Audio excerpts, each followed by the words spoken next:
位空了大半，不少学生都担心染疫而请假。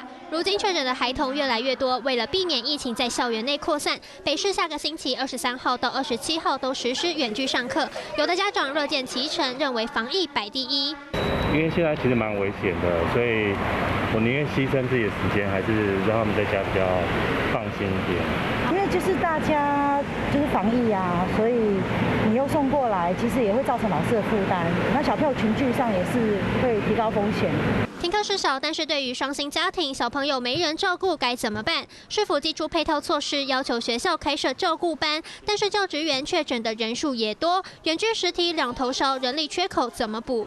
线上授课不代表是停课，所有老师都在上课中，也就是说我的人力是非常的吃紧有可能连校长、主任都要下来担任老师。学校即扣代课老师到校帮忙，利用预录课程加上实体授课的混成教学方式，让照顾班的孩子跟上远距课程进度。为了减少跨班感染风险，照顾班仍然维持原班上课。用餐问题，同餐厂商也愿意共体时间，提供少数量的餐点。确诊的老师，我们不可能让他上课，他一定要休息。问题是，在学校你还是要安排一个人力在该班班级里面去看着孩子，协同教学。